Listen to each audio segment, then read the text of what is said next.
से आगे केंद्रीय मंत्री और राष्ट्रीय लोक जनता पार्टी के राष्ट्रीय अध्यक्ष पशुपति पारस को जान से मारने की धमकी मिली है। पारस की तरफ से दिल्ली की पार्लियामेंट्री स्ट्रीट थाने में केस दर्ज कराया गया है। पारस का आरोप है कि धमकी देने वाले ने चिराग का नाम लिया है।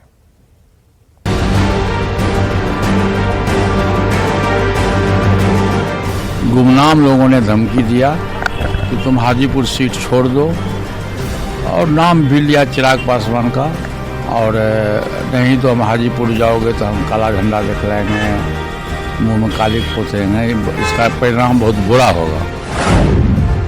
हाजीपुर की सियासी लड़ाई अंजाम भुगतने की धमकी तक आई।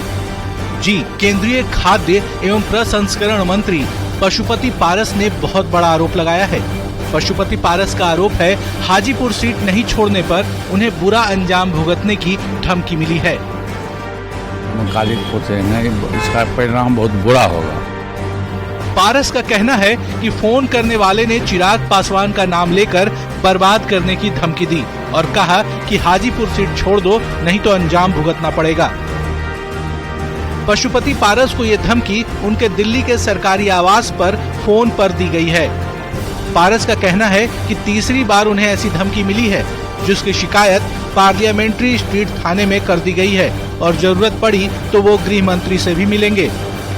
तीसरी घटना है, तो ये बहुत ही दुखद घटना है। एक भारत सरकार के कैबिनेट मिनिस्टर के साथ इस तरह की घटनाएं हो तो मैं भारत सरकार के गृह मंत्री जी को मैं पत्र लिख रहा हूँ। बता दें कि पशुपति पारस हाजीपुर से सांसद और एलजेपी के संस्थापक रामविलास पासवान के भाई हैं। एलजेपी में टूट के बाद रामविलास पासवान के बेटे और भाई ने अलग अलग पार्टी बना ली है। हाजीपुर सीट पर जहां एक तरफ रामविलास पासवान के बेटे चिराग पासवान दावा ठोक रहे हैं, तो दूसरी ओर पशुपति पारस किसी भी हाल में हाजीपुर सीट छोड़ने को तैयार नहीं। ये डराने वाले, हम तो डरने वाले लोग हैं नहीं। मैं तो आज से 6 महीना पहले घोषणा किया हूं कि दुनिया की कोई ताकत भी मुझको हाजीपुर से चुनाव लड़ने में रोक नहीं सकती। न्यूज 18 के लिए पटना से विनीता मिश्रा के साथ दिल्ली से शंकर आनंद की रिपोर्ट। पशुपति पारस केंद्रीय मंत्री और हाजीपुर से सांसद हैं। पशुपति पारस रामविलास पासवान के भाई हैं। रामविलास पासवान के निधन के बाद उनकी पार्टी बंट गई। बेटे चिराग पासवान और भाई ने अलग अलग पार्टी बना ली। चिराग का कहना है कि हाजीपुर उनके पिता की सीट है, इसलिए हाजीपुर पर उनका दावा है। लेकिन पशुपति पारस किसी भी हाल में हाजीपुर सीट छोड़ने को तैयार नहीं है और इसी बात को लेकर चाचा भतीजे की पार्टी में जुबानी जंग छिड़ी हुई है। अब पारस का कहना है कि उन्हें धमकियां मिल रही हैं। जिन्होंने धमकी दी उसने चिराग पासवान का नाम लिया, लेकिन सवाल है कि चिराग धमकी दिलवाकर अपना नाम क्यों खराब करवाएंगे। संभव है कि कोई चिराग के नाम पर खेल कर रहा हो। आगे बढ़ते हैं। INDIA गठबंधन के अलग अलग क्षेत्र के अलग अलग संयोजक बनाए जाने के लालू प्रसाद के बयान पर सियासत जारी है। बीजेपी के सांसद सुशील मोदी का कहना है कि लालू प्रसाद कभी नहीं चाहेंगे कि नीतीश पीएम उम्मीदवार बने या कन्वीनर बने। स्टेट में भी अलग अलग कन्वीनर बनाए जाएंगे। कई के स्टेट मिला थे, सब अपना कन्वीनर बनाने से क्या फायदा। मान लीजिए कि एक्स बना, कोई भी एक्स बना, तो वो 4 राज्य उनके जिम्मे दे दिया जाएगा कि आप यहाँ पर सब सॉर्ट आउट करके देखिए। पिछले साल अगस्त के महीने में नीतीश कुमार ने एकजुट विपक्ष की मुहिम शुरू की थी। पहले आरजेडी के साथ सरकार बनाई और फिर घूम घूम कर विपक्षी दलों को एकजुट किया।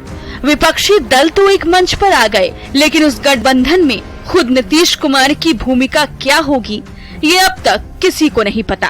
और तो और लालू प्रसाद ने यहाँ तक संकेत दे दिया कि एक नहीं बल्कि कई कन्वेनर हो सकते हैं, जो 2-2, 3-3 राज्यों को मिलाकर होंगे।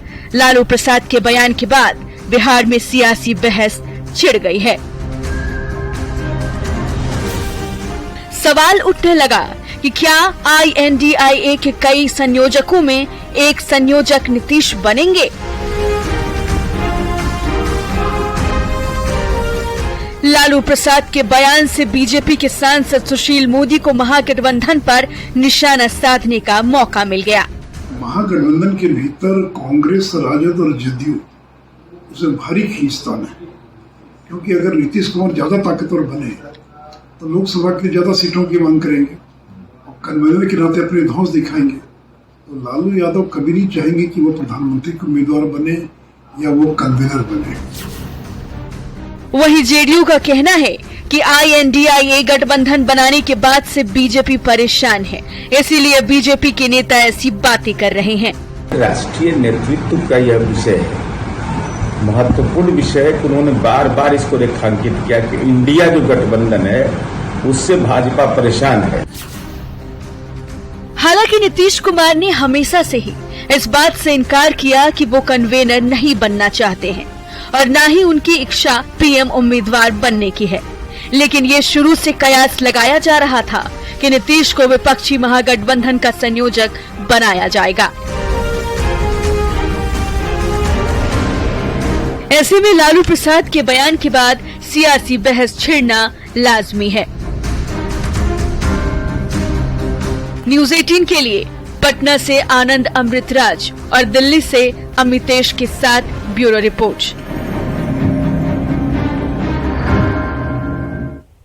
अब यह भी जानिए कि नीतीश संयोजक बने तो कितनी शक्ति मिलेगी। विपक्षी मोर्चे के भीतर टिकट बंटवारे के लिए कमेटी बनाई जाएगी। उस कमेटी में संयोजक का पद महत्वपूर्ण रहेगा। 14 में सिर्फ 3 पार्टियां ऐसी हैं जिसके साथ कांग्रेस गठबंधन में है। बाकी के 12 पार्टियों को साथ लाने का काम नीतीश कुमार ने किया है। विपक्षी मोर्चे की सरकार बनती है तो नीतीश कुमार PM पद के दावेदार हो सकते हैं।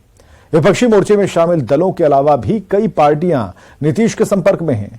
चुनावी मैनिफेस्टो में नीतीश कुमार के मुद्दे की छाप दिख सकती है, यानी कि जातीय जनगणना जैसे मुद्दे विपक्षी मोर्चे का अहम मुद्दा रह सकते हैं। नीतीश कुमार की बेदाग छवि उनके लिए सकारात्मक पक्ष है।